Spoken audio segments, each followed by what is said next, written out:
নমস্কার, ক্রিপি কলোনিতে শুনতে থাকুন আজকের গল্প নারায়ণ গঙ্গোপাধ্যায়ের লেখা টর্চ।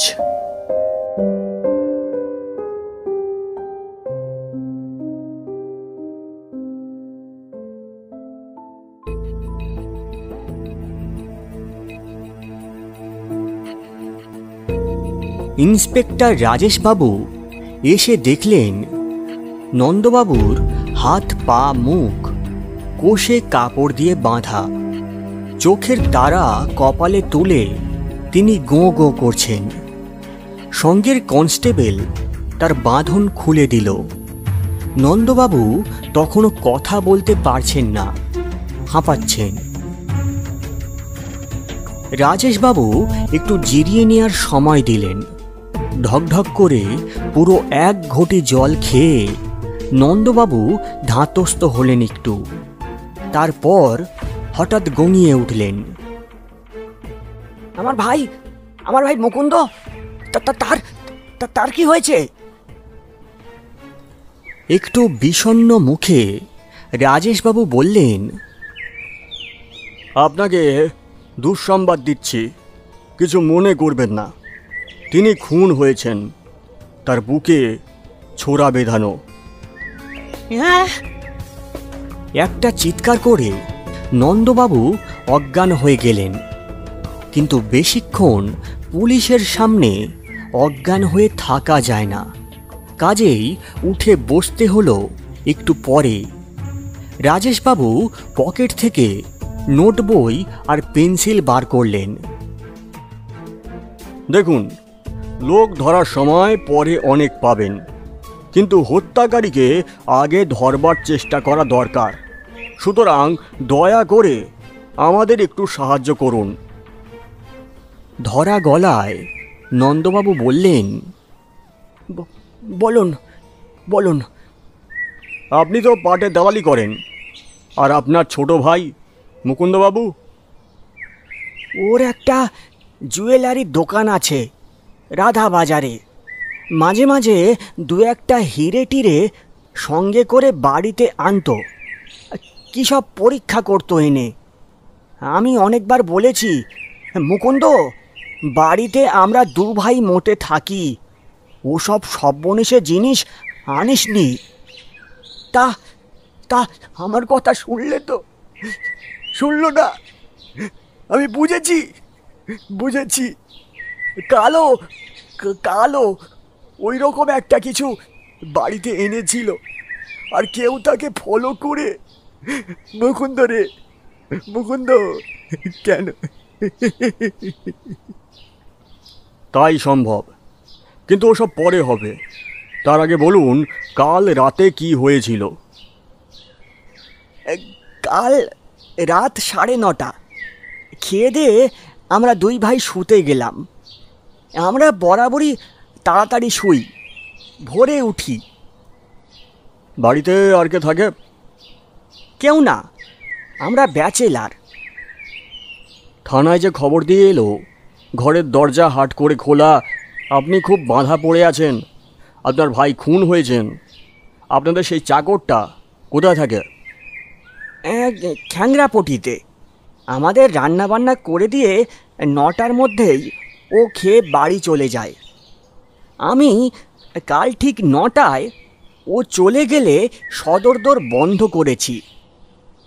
ঠিক 9টা? খেয়াল থাকলো কি করে? তক্ষুনি কোথায় একটা পেটা ঘড়িতে 9টা বাজছিল। ঠিক আছে, তারপর বলুন। তখন 10টা, 10:30টার বেশি নয়। আমার ঘুম এসেছিল। হঠাৎ পাশে মুকুন্দর ঘর থেকে যেন একটা ধস্তাধস্তি গোঁ গোঁ আওয়াজ কানে এলো। উঠে আলো জ্বালতে গেলাম, জ্বলল না। মেন অফ করে দিয়েছে কেউ। দিনকাল তো জানেন, যখন তখন কারেন্ট বন্ধ হয়ে যায়। আমার বালিশের নিচে ছোট্ট একটা 2 সেলের টর্চ থাকে, সেইটে জেলে আমি মুকুন্দর ঘরের দিকে ছুটে গেলাম। একটু দাঁড়ান, মুকুন্দবাবুর ঘরের দরজা খোলা ছিল? হ্যাঁ, বরাবরই থাকি। আমরা দু ভাই দরজা খুলেই ঘুমাই। মারাত্মক অভ্যাস, এ কাজ কখনো করা উচিত নয়। সে থাক, তারপর কি দেখলেন? হ্যাঁ, টর্চ ফেলে দেখি একটা মুষ্ক জোয়ান লোক মুকুন্দর বুকে চেপে বসেছে। সে গোঁ গোঁ করছে। আমি কিছু করার আগেই অন্ধকারে কারা আমার উপর ঝাঁপিয়ে পড়ল, হাত মুখ বেঁধে ফেলল। আমি অজ্ঞান হয়ে গেলাম। যখন জ্ঞান হলো কত রাত জানি না।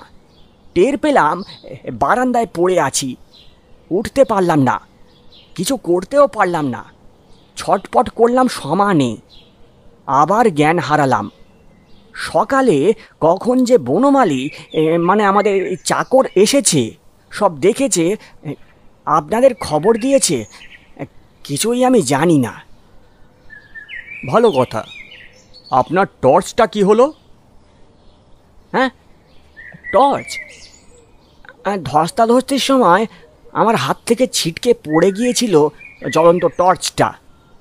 ওই ঘরেই কোথাও আছে নিশ্চয়ই। হ্যাঁ, সেটাকে আমরা ওই ঘরের একটা কোণায় পেয়েছি। এখন আর দু একটা জবাব দিন। বাইরে থেকে আপনাদের বাড়িতে লোক ঢুকলো কী করে? সদর তো আপনি নিজের হাতেই বন্ধ করে দিয়েছেন। ওরা নয় খুলে বেরিয়ে গেছে, কিন্তু ঢুকলো কোন রাস্তা দিয়ে? পাশেই তো কানা গলি, বাড়ির রেন ওয়াটার পাইপ সেখানে। সেটা বেয়ে লোকটা ছাদে উঠেছে। ছাদের দরজা বন্ধ করা হয়নি। আমরা তো ঘর খুলেই রাখি। ঠিক ঠিক বলেছেন। তাহলে মুকুন্দবাবু কাল হিরে এনেছিলেন, তাই তো? সেই রকমই তো বলেছিল। কোন রানীর হিরে, খুব দামি, যাচাই করতে দিয়েছিল। বোধহয় সেই লোভেই। হ্যাঁ, সেই লোভেই সেই লোভেই নিজের ভাইকে আপনি খুন করলেন নন্দবাবু। তারপর চাকর বনমালীকে দিয়ে হাত মুখ বাঁধিয়ে নিতে বেশি অসুবিধে হওয়ার কথা নয়। নন্দবাবুর মুখটা ঝুলে পড়ল হঠাৎ। তারপরেই তিনি চেঁচিয়ে উঠলেন, কি বলছেন আপনি পাগলের মতো? আমি আমার ভাই, নিজের ভাই মুকুন্দকে আমি খুন করব? লোভ নন্দবাবুর লোভ। মানুষ পশু হয়ে যায়, কিন্তু নিজেকে নিজেই ধরিয়ে দিয়েছেন আপনি। টর্চের কায়দাটা না করলেই পারতেন। হ্যাঁ, নন্দবাবু, ঘটনাটা রাত 10:30টার, বেলা 7:30 এখন। আপনার টর্চ এখনো পুরো তেজে জ্বলছে। কোনো ছোট্ট 2 সেলের টর্চে অমন অলৌকিক ব্যাটারি থাকে না নন্দবাবু। অতএব দয়া করে উঠুন এবং থানায় চলুন। আপনার বনমালীকেও সহযাত্রী করতে হচ্ছে, কারণ সেও আপনার সহযোগী। হিরে বিক্রির ভাগ সেও পেত নিশ্চয়ই, হ্যাঁ? নন্দবাবু হাঁ করে রইলেন। মাথায় শিকড় পরা সাপের মতো নন্দবাবুর ঘাড় নুয়ে এলো।